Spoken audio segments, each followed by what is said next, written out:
Bonjour et bienvenue pour ce 41e épisode de Quantum, le podcast qui décrypte l'actualité quantique, toujours avec Olivier Zrati. Bonjour Olivier. Bonjour Fanny. Et toujours avec moi-même Fanny Bouton. Voilà, toujours deux passionnés du sujet. On continue et on a encore plein de choses à vous raconter pour cette actualité mensuelle qui a été encore riche, hein, on peut le dire Olivier. Alors justement, il faudrait préciser que même si tu as été absente dans 2 décodes quantum récemment, tu n'es pas partie ad vitam, hein, tu avais 2 empêchements, un technique et un pratique, mais tu Ah reviendras bah dans les oui, il faut épisodes suivants, bien, hein, hein. voilà. Voilà, exactement. Hein. J'ai pris un petit peu de congé et Voilà, tu mais il y n'étais en a pas qui obligé de le s'inquiètent, préciser. alors, c'est Il y bien en de le a qui préciser. s'inquiètent. Ah mais non, Oui, non, oui, non, oui, j'ai eu des échos, il y en a qui sont inquiétés, je voilà. suis bien là et je ne vais pas laisser Olivier tout seul, ne vous inquiétez pas. Alors, on va Heu, commencer par les événements et on va faire, le monde à l'envers, par rapport à l'habitude. On va parler d'événements où tu intervenais, où je n'étais pas et donc tu exactement. étais notamment, la semaine passée à Pau, dans un événement où il y avait pas mal de monde, j'ai cru comprendre, alors c'était un événement qui était lié à l'IA, mais qui parlait de quantique. Est-ce que tu peux nous raconter ce que c'était? Alors exactement, c'était, l'association, IAPO avec, les gens de la région, l'école aussi où il y a pas mal de formations sur l'intelligence artificielle, qui s'appelle SciTech, qui, s'était organisée pour faire, reprendre des conférences en réel. A priori, ils n'en avaient pas refait depuis le début du covid, hein et ils voulaient faire, une conférence sur l'IA et le quantique. Bon, en décryptant, bon, on a vite vu que c'était pas que ça le sujet, même si on a un petit peu été sur le sujet du quantum machine learning. On est revenu sur qu'est-ce que ça allait faire, comment ça allait se passer et voilà. Donc il y avait, une présentation, il y avait, Olivier Hess de chez Atos qui est venu expliquer comment fonctionnait le quantique, l'informatique quantique, qu'est-ce que ça allait donner et puis, qu'est-ce que faisait Atos sur le sujet et ensuite on a eu un panel avec, Sabine Maire du GENSI et de HQI, hein, l'Hybrid Quantum Initiative. Et puis, il y avait aussi Robert Marino de, Qubit Pharmaceuticals qui lui, bah, expliquait qu'est-ce que faisait une start-up, autour du quantique, quand on fait des médicaments ou des vaccins. Donc voilà et puis moi je représentais, OVH Cloud pour expliquer l'importance de l'arrivée de l'informatique quantique dans le cloud et aussi, bah, qu'on va faire un peu de décryptage global puisque je le fais avec toi et donc ça permettait d'avoir un peu un Des œil et replays, de cet événement ou pas? alors je Tu sais? pense il y aura un replay, je mettrai le lien dès qu'il sera disponible, mais en tout cas il D'accord. était en direct live et on l'avait largement, partagé. Voilà, donc c'était toute une matinée dédiée au sujet. Il y avait, 150 personnes dans la salle qui étaient, essentiellement des étudiants ou des gens de la région, plus de quelques personnes du grand groupe, de la région et ensuite on a été visiter, le, supercalculateur de chez Total, et c'était sympa. Mais on peut pas rentrer, j'ai pas pu aller toucher les machines comme au Genesys, Alors, on comme le à voit de loin? Comment l'Idriss. ça se passe? Qu'est-ce qu'on Il y a une voit? grande baie vitrée, il y a une Ah, il y a une baie magnifique vitrée, mise en d'accord, scè OK. il y a une magnifique mise en scène, avec des lumières, voilà, on se croirait dans un truc américain, tu sais, dans un centre Mmh. d'attraction, tu rentres et ça te dit tout ce que Total fait grâce au supercalculateur, et cetera et c'est, très scénarisé et après c'est vrai que c'est très, très, très, protégé. On a même un vigile, hein, qui surveille bien Mmh. qu'on filme pas, qu'on ne prend Et pas de pour la petite photos. histoire alors pour J'ai la pas petite pu faire un histoire, selfie avec ce supercalculateur-là et voilà. Mais grande frustration. pourquoi Total Apo? C'est l'historique du gaz de Lac, si je ne m'abuse, hein, à l'origine? Exactement. Il y a il y a il y Mmh. a il y avait, il y avait tout un tas de gisements de Le gaz de gaz et Lac. puis, voilà et ils continuent à faire donc tout un tas de calculs sur, justement, les forages, justement comment on fait bien toutes les grilles, pour aller récupérer, tout bien, hein et le faire Alors, efficacement. ça, c'était à Pau et après tu as participé à un autre événement sur la finance à Paris de mémoire? Exactement, AI for Finance. On voit qu'il y Mmh. a l'IA est toujours partout, hein, l'intelligence artificielle. Mais c'est pareil, il y avait, donc depuis 2 ans, j'ai une petite masterclass en général avec une des startups que j'accompagne. L'année dernière, on l'avait fait avec Cryptonext pour parler de la sécurité, quand sécuriser, ses données, comment combattre ou pas l'algo de Shor. Et cette année, c'était plus sur y a-t-il des use cases déjà avec l'informatique quantique dans la finance? Et donc, on l'a fait avec Multiverse, qui a expliqué qu'est-ce qu'ils faisaient déjà, sur quoi ils allaient. Et puis voilà, comprendre tout ce qui est quantum C'est inspired. Michel Curec qui intervenait, c'est Exactement, ça? c'était avec Michel Curec, le CEO France. Alors, quelle est la réponse à la question? Y a-t-il des Ah! use cases aujourd'hui? Alors, il y a pas encore de choses, je pense, avec l'avantage quantique.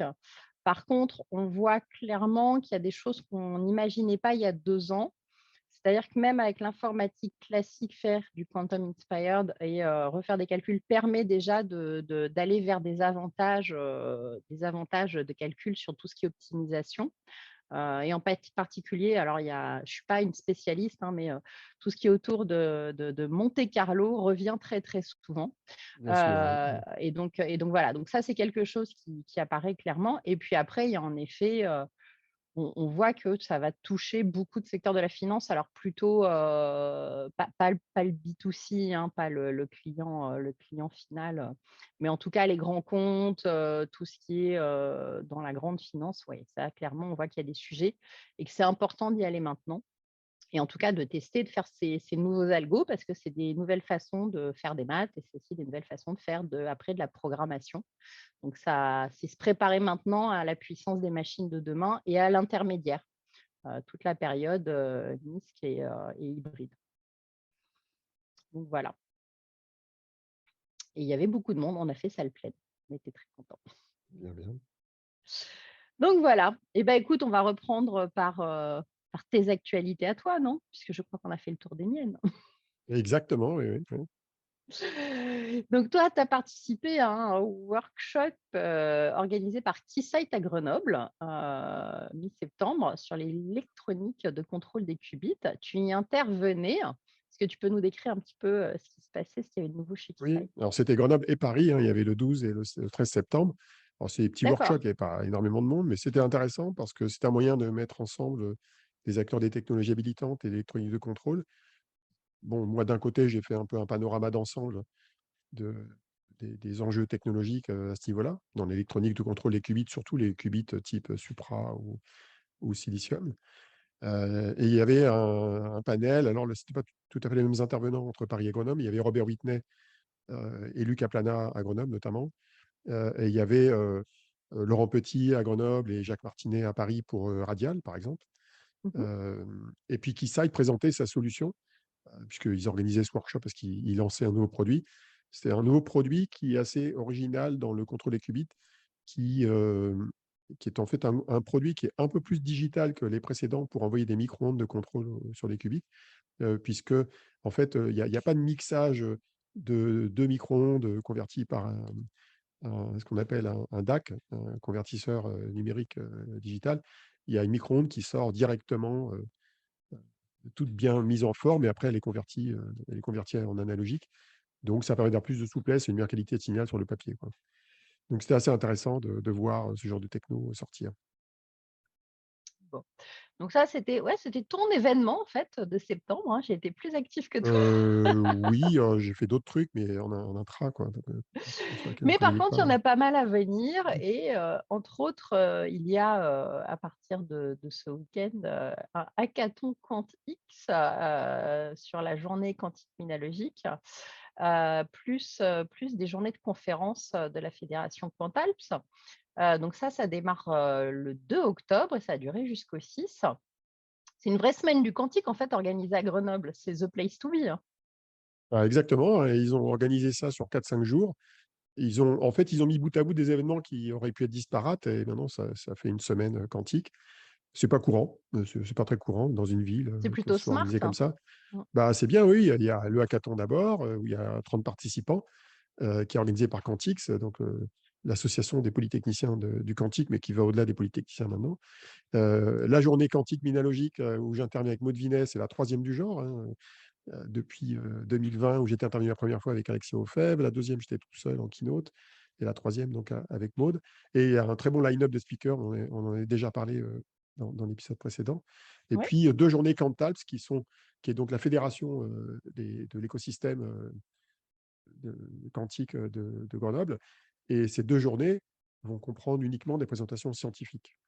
Et je vais assister, moi, à l'une des 2 journées pour rentrer pour Big, où j'anime un panel le matin de jeudi, là, jeudi 6 octobre Tu me matin. laisses même pas faire la Euh, transition. voilà, Déjà, laisse-moi voilà. finir là. Raconte-nous qui fait le hackathon, parce que tu as parlé de Quantix, mais il y a qui, il y a quoi, il y a qui comme partenaire sur ce hackathon? Alors, les partenaires, j'ai pas forcément en tête, mais je sais qu'il y a Minimum Atos, puisque ça a lieu chez Atos.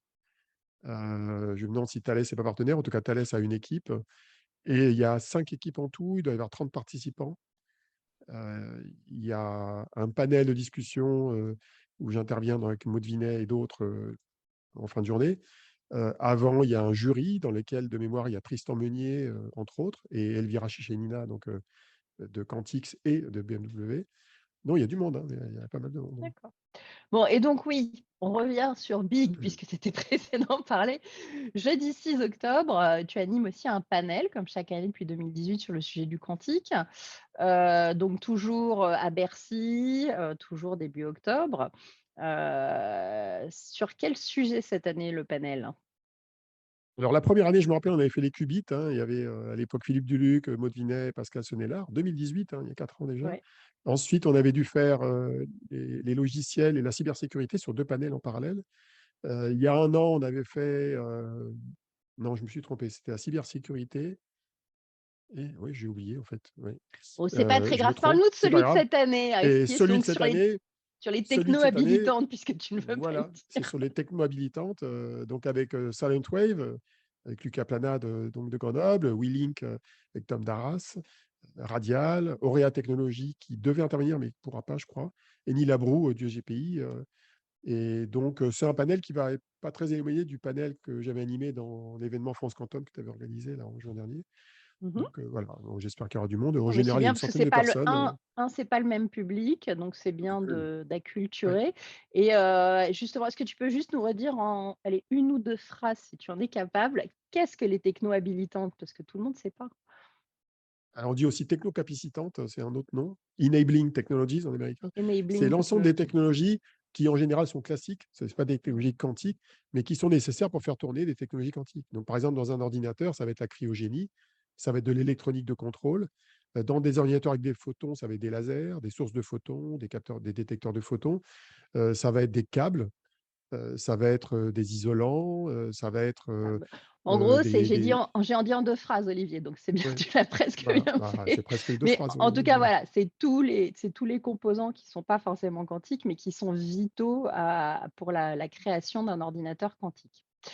On va Exactement. Et passer. puis, attends, Big n'a pas terminé parce que Maud Vinet doit intervenir aussi.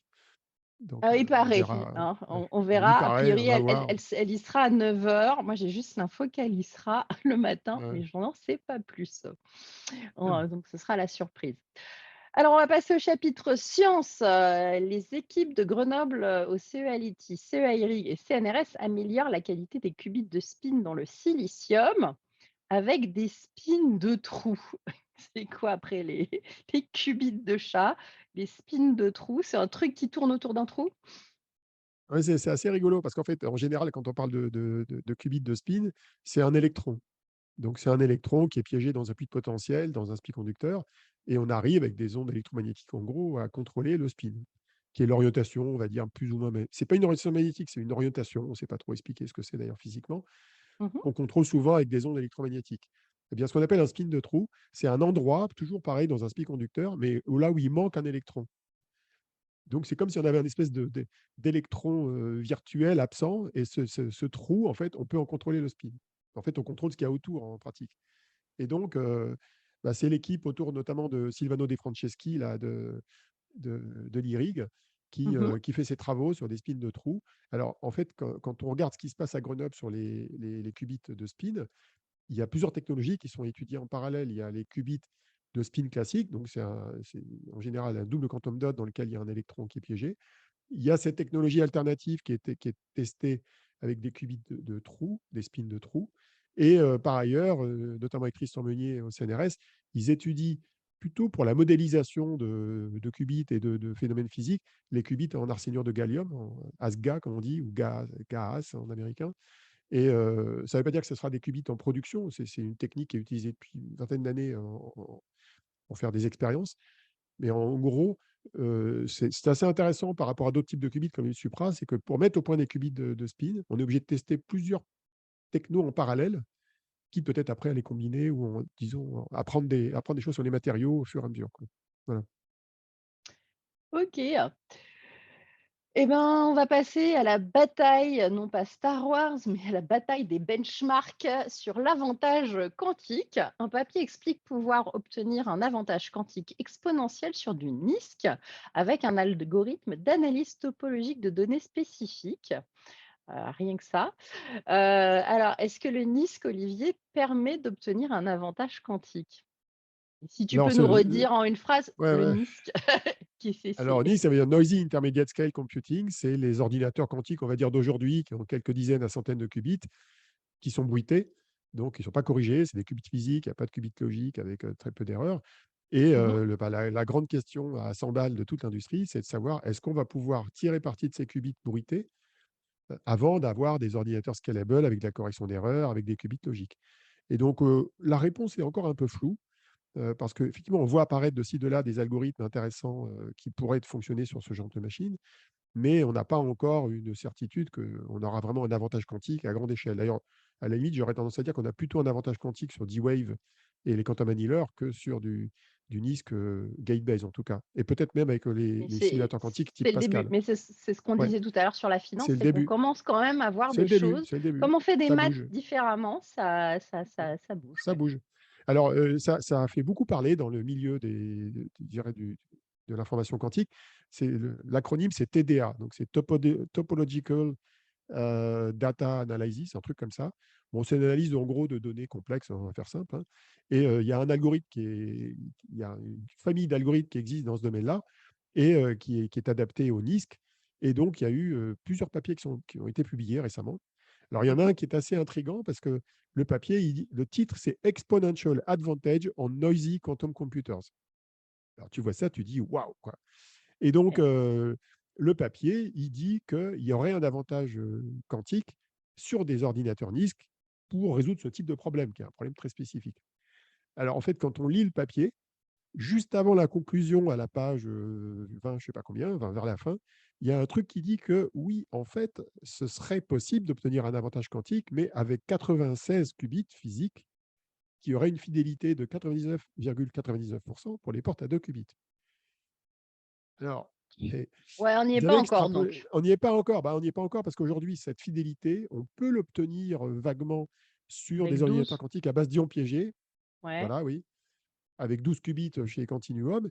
Mais le problème, c'est que pour passer de 12 qubits à 96 chez Continuum, c'est pas demain la veille, quoi. Il y a encore beaucoup de boulot pour Et y arriver. c'est un Voilà. des plus gros problèmes de ce type de qubit, c'est que la scalabilité, elle est compliquée, contrairement à d'autres. Ouais, disons que sur les ions piégés, c'est moins évident que ça puisse caler, quoi. Ouais. Mmh, mmh, mmh, mmh.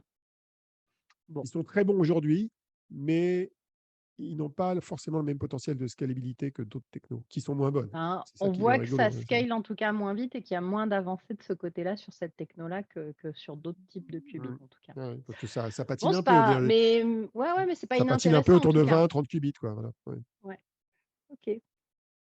Alors, tu veux que je passe à la news suivante? Je vais aller boire un coup, tranquille, un petit peu d'eau.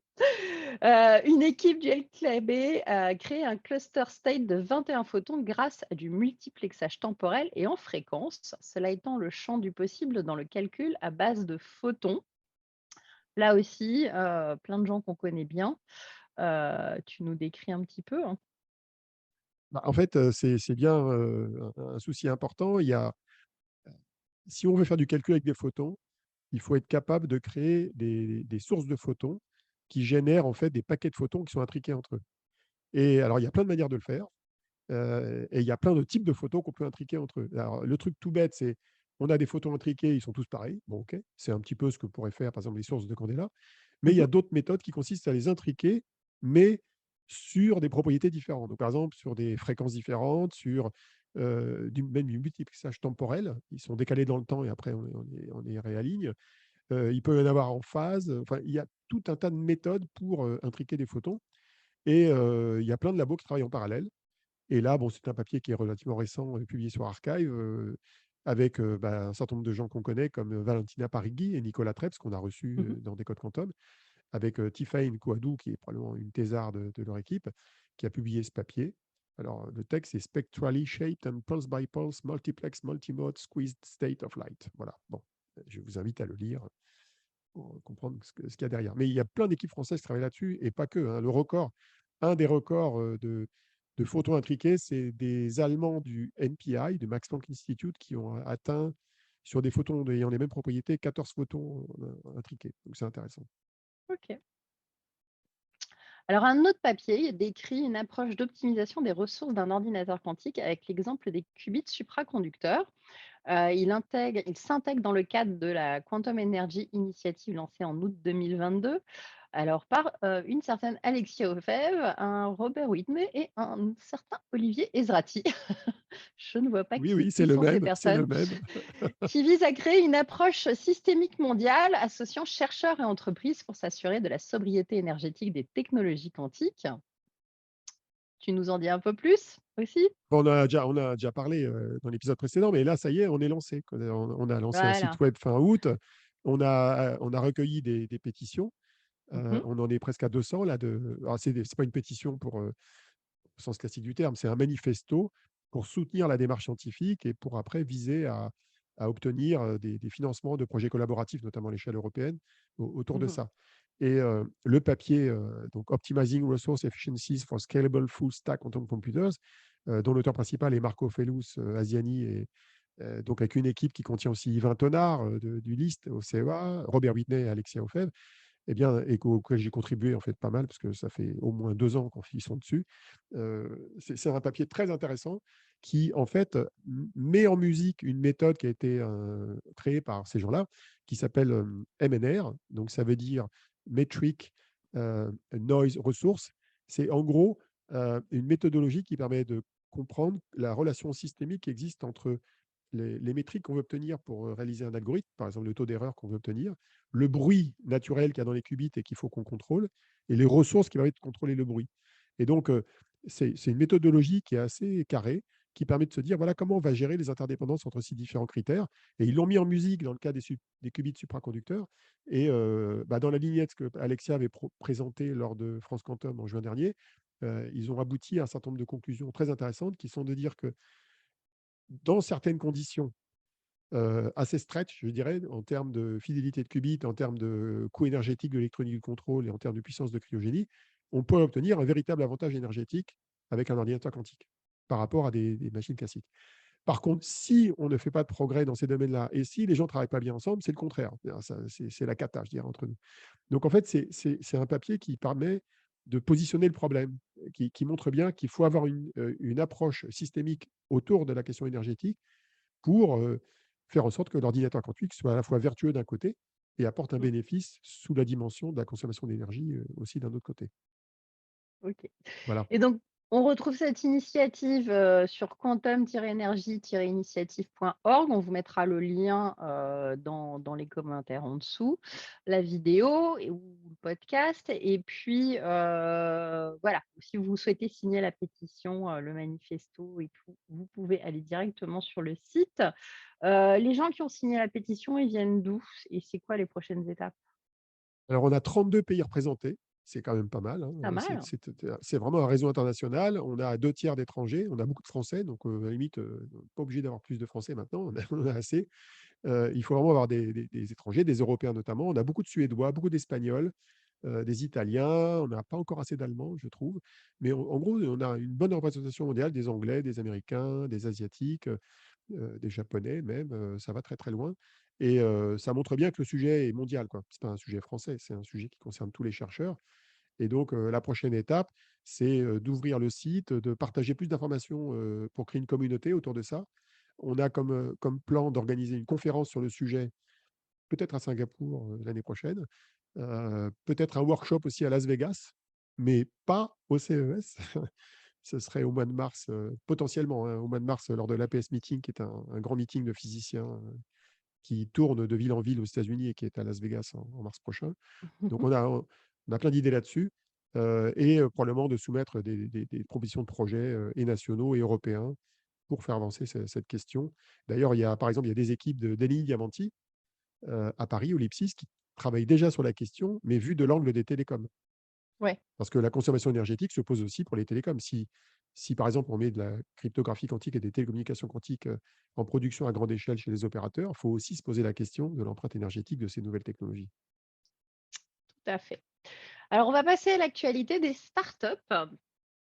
Parce que là aussi, ça a encore bougé et Pascal, qui est toujours très active, annonce avoir atteint 324 qubits en mode simulation quantique, hein. Si je me souviens bien, ils étaient à une centaine, avant, ce qui fait que c'est un record mondial, à date, sachant qu'ils avaient déjà annoncé une expérience à 500 qubits en décembre 2021 lors de la Q2B. Tu peux nous expliquer un petit peu justement, comment ils y sont arrivés? C'est quoi la différence? Pourquoi parce que ça va vite du coup, ça commence à bien accélérer. Ah, ça accélère, oui. Disons que la machine qu'ils ont mis en production pendant l'été, qui s'appelle Fresnel, elle contrôle 100 atomes, hein, 100 atomes Mmh. froids. Et là, en modifiant une partie de leur dispositif sur une machine équivalente ou la même, je ne sais plus si c'est une machine différente, ils ont triplé le nombre d'atomes contrôlés. Alors, l'avantage des atomes froids, c'est que pour contrôler un nombre n d'atomes, tu ne changes pas tout. Tu peux changer les paramétrages du laser, des lasers. Il y a plusieurs lasers qui contrôlent sur des fréquences différentes le positionnement des atomes et leur refroidissement, et les Mmh. portes quantiques et la programmation. Et là, ce qu'ils ont dû changer, d'après ce que j'avais entendu dire de la part de Thierry Lahaye dans une conférence qui avait lieu en juin, c'est qu'ils ont mis un cryostat à 4 Kelvin autour de la pompe à ultravide qui permet d'améliorer le vide qui est fait dans la chambre froide où se trouvent les atomes. Et grâce à Mmh. ça, ça permet de contrôler un plus grand nombre d'atomes. Parce que ça n'a pas l'air, mais contrôler plusieurs centaines d'atomes pour les positionner un par un, espacés de, je ne sais plus combien, quelques microns à peine, correctement, c'est un énorme défi.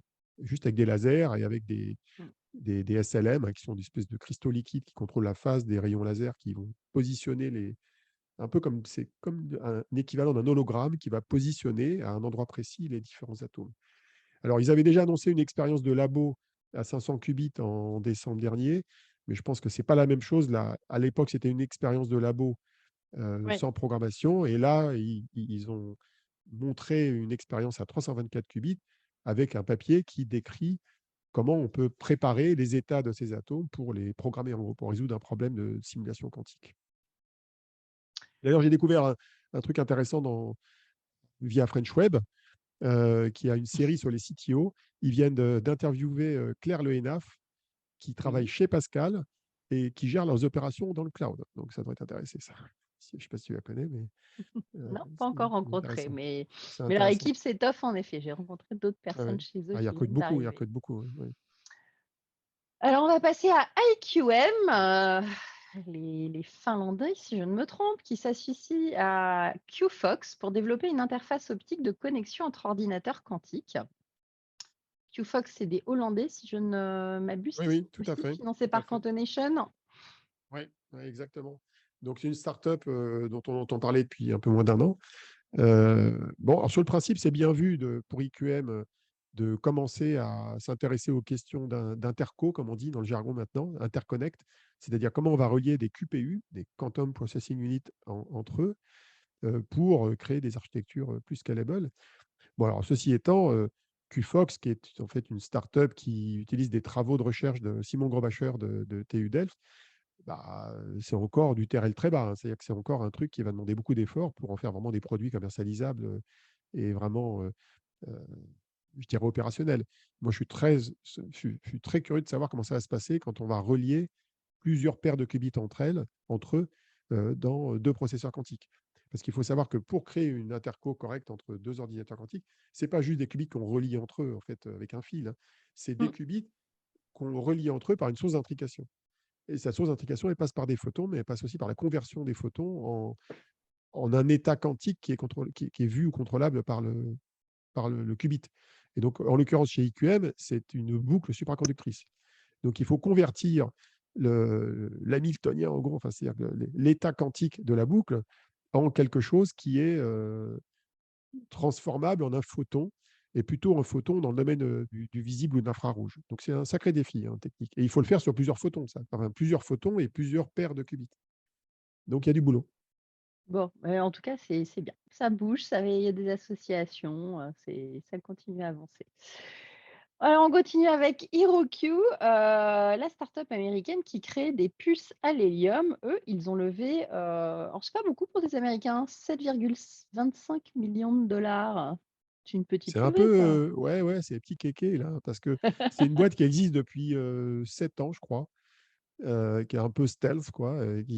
Alors, elle est catégorisée dans les boîtes qui travaillent sur du qubit de spin, du spin d'électrons, mais ces électrons dont le spin est contrôlé de manière voisine de ce qu'une Maud Vinet, un Tristan Meunier ou une Michelle Simons pourraient éventuellement faire, mais ces électrons, ils se baladent sur une espèce de surface d'hélium superfluide qui, paraît-il, est plus mieux, quoi. Bon, alors en fait, j'en sais rien.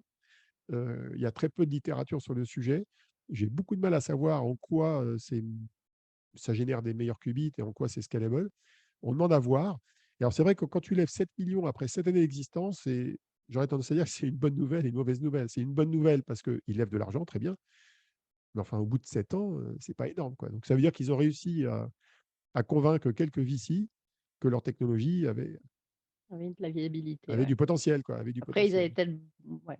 En tout cas, c'est toujours intéressant. Il y a plein de super vidéos sur YouTube pour comprendre ce que c'est qu'un superfluide. J'irai regarder à Ah quelle oui, tête oui, c'est ça a très rigolo, l'hélium mais superfluide. Parce que ouais, les ouais, superfluides, ça a des propriétés, fascinantes.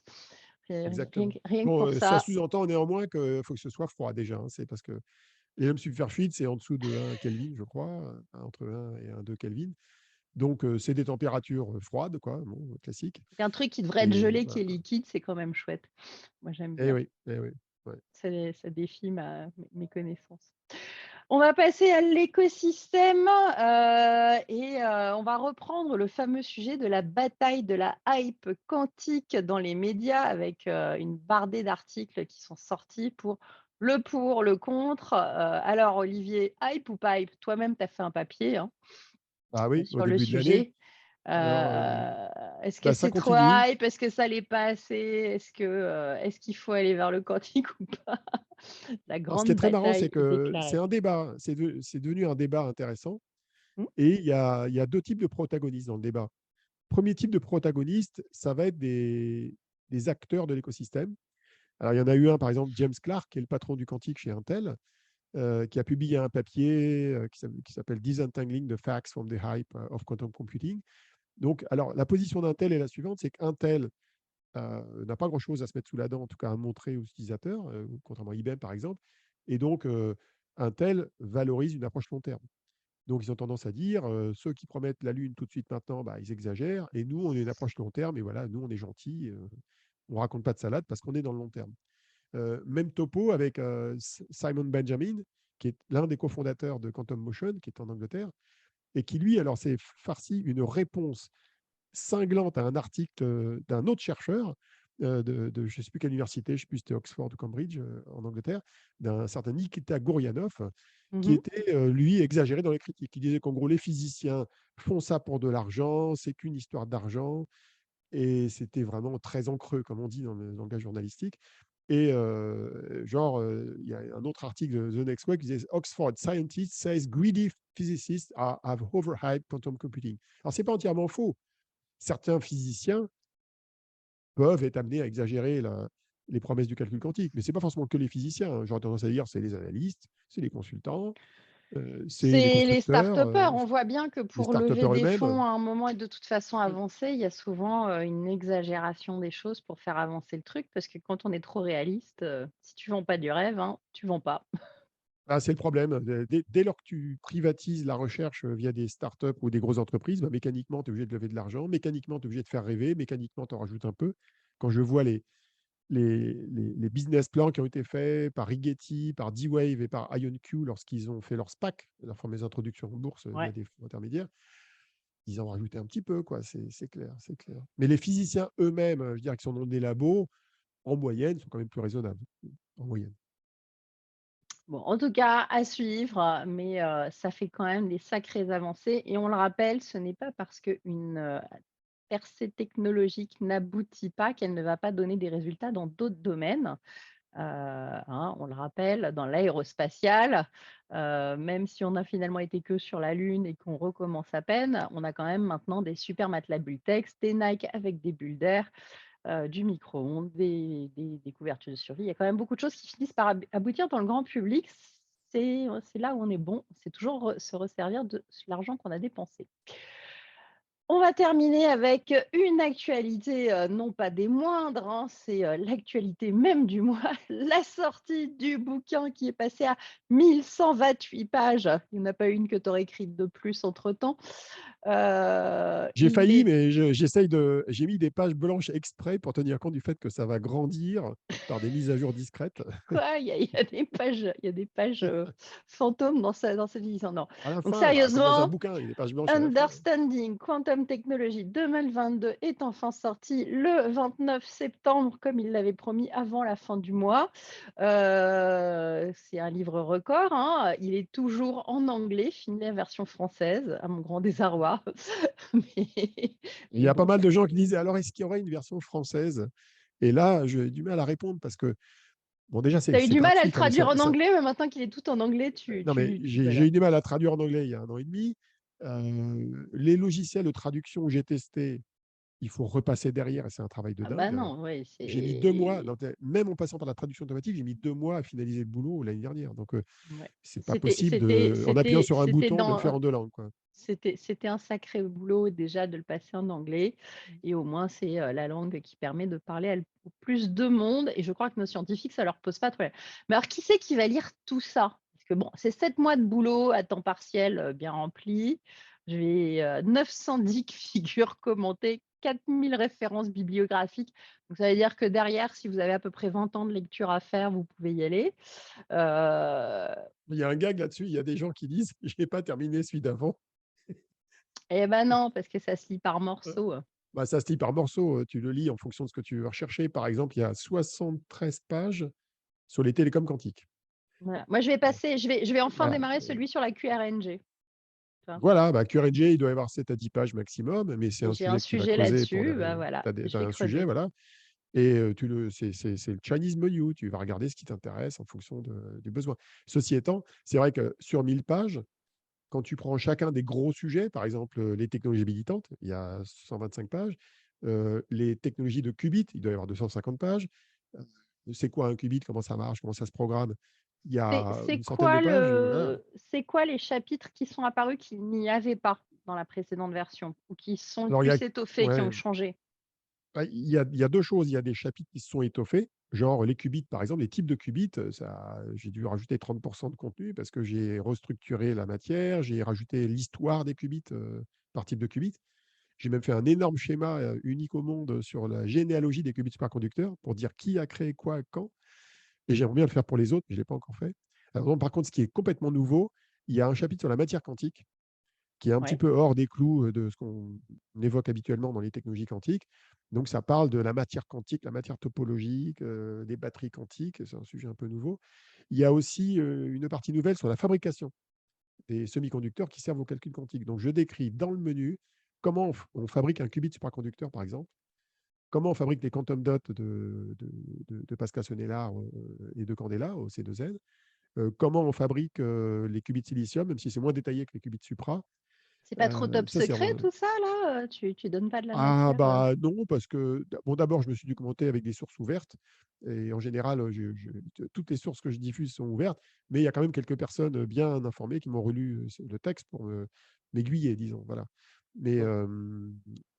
je les remercie d'ailleurs au passage, hein, c'est les gens de chez Placis Oui, tu Bestech qui fabriquent des machines qui servent à fabriquer les qubits Supra.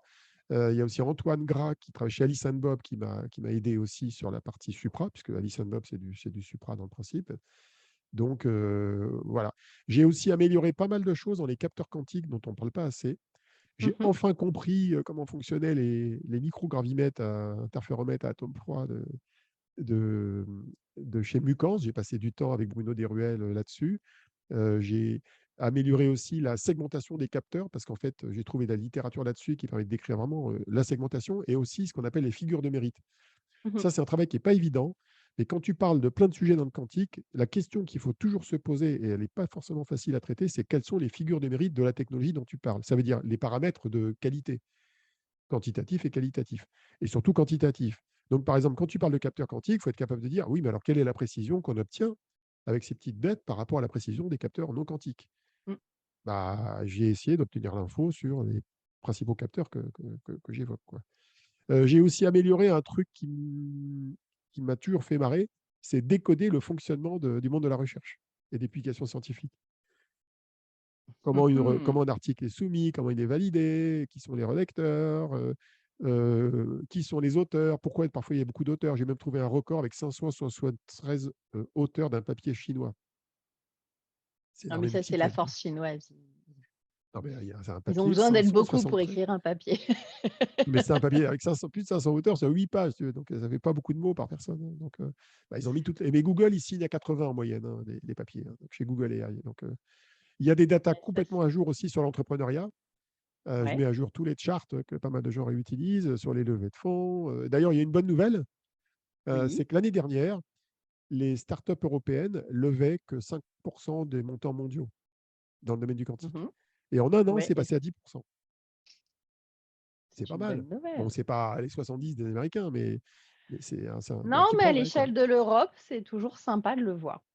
Alors tu as une couverture verte qui est raccord avec celle de la QEI, petit clin d'œil. C'est Ah bien que bah tu oui, fasses au oui, je fais de la green. pub, je passe au green et je fais la pub pour le truc que j'ai co-lancé avec Alexia et Robert, hein, c'est clair. Voilà. Alors tu as eu, plus de 20 relecteurs encore une fois, tu les remercies tous. On va vous mettre les noms en dessous, on va éviter de vous les citer, mais voilà, ils sont tous très importants et gros travail grâce à eux. Si vous-même vous voyez des coquilles, n'hésitez pas à faire un petit mail à Olivier, il y a toujours un petit truc, même avec tout le nombre de relecteurs et le temps qui est passé, il y a souvent des choses qui passent qui restent, non J'ai une trouvées anecdote donc là-dessus, hein. J'ai une anecdote, j'ai une relectrice dont je ne peux pas donner l'identité, pour des raisons diverses et variées, qui a détecté qu'il y avait une erreur dans les l'effet Zeeman, qui est décrit dans le bouquin depuis quelques versions. Et donc, j'ai interverti l'effet Zeeman pair et impair. C'est les nombres de raies spectrales que l'effet déclenche sur des spins d'électrons détectés sous l'effet d'un champ magnétique. Et ça, c'est le genre d'erreur, il n'y a pas beaucoup de gens qui peuvent le voir, quoi. C'est planqué au milieu, au début du bouquin, c'est pas trivial. voilà, moi je suis tombée sur des liens inactifs, parce que finalement Voilà. les gens Puis changent les pages de site web c'est et bizarre, hein. et voilà et comme je me penchais sur le sujet de la finance, c'était dans celui-là. Normalement, ça a été corrigé. Alors pas encore de version papier achetable sur Amazon. J'imagine que c'est parce que tu attends que les dernières corrections avant de faire toute la mise en page définitive? Oui, alors il y a plusieurs raisons. L'année dernière, j'avais attendu aussi 2 semaines, je crois, entre la sortie en ligne et la sortie Amazon. Bon, d'abord, il y a un truc bête, c'est que pour sortir sur Amazon, il faut faire une couverture et la couverture a une dimension qui dépend du nombre de pages. Donc là, j'attends que ça soit bien sédimenté et je pouvais le faire qu'à la fin parce que le nombre de pages, il a bougé jusque l'avant-dernier jour, quoi, de la production du livre. Et puis effectivement, j'attends que ça décante un peu, c'est-à-dire qu'il y ait des corrections. Bon, le problème, c'est que les corrections, elles n'arrivent pas instantanément parce que tu ne lis pas ça en 2 minutes. Et puis, je le mettrai sur Archive aussi, où j'avais mis le précédent, Voilà, donc qui permet d'avoir il est un. Ouais. Il est toujours gratuit, sur ton Ah oui, oui, blog, oui, toujours sur mon toujours blog, en oui. version PDF, toujours gratuit, sur Archive. Il sera un petit peu plus cher sur Amazon parce que forcément, comme il y a un petit peu plus de pages, ça coûte, plus l'augmentation du prix des livraisons et tout, toute augmentation inhérente, à l'inflation actuelle. Mais en tout cas, voilà, tu l'as sorti dans les temps. Bravo Olivier, Et puis, et il il y te a reste un du petit truc boulot, aussi. hein? Quoi? Bah oui, bah justement, la question qui se pose, c'est est-ce qu'on peut pas faire une version courte?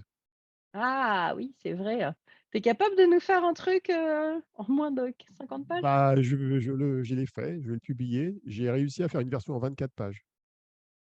Pas mal quand même. Alors là, Olivier, un truc en 24 pages, c'est comme te demander de résumer le Quantique en une phrase. Tu l'as fait, pour de vrai?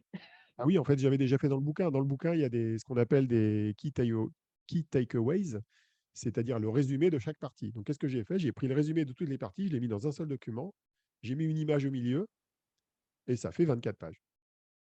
Enfin, Bon, couverture comprise, hein, ça veut dire qu'il doit y avoir 16 ou 10 bits à l'intérieur, quoi. Autant truc qu'il y a de de parties avec les dingue. résumés. Donc, pour ceux qui veulent la version en 25 pages maximum d'Olivier Ezrati sur comprendre les technologies quantiques, et ben voilà, vous savez ce qui vous attend la semaine prochaine. Ça va être rapide à lire. Eh ben écoute, merci Olivier. On est arrivé à la fin de ce 41e Quantum. Ça nous en fait donc 91 au total avec les décodes Quantum. En quoi? C'est pas 2 mal, ans et c'est pas mal. demi. Voilà, après, si on ose dire qu'on n'aime pas le quantique, eh ben, écoutez, en tout cas, merci de nous suivre depuis ces nombreux épisodes. On est ravis d'être avec vous et que vous nous retrouviez tous les mois. Et on se retrouve très très vite pour un prochain Décode Quantum et un Quantum dans un mois. Allez, ciao À ciao! la prochaine. Bye bye.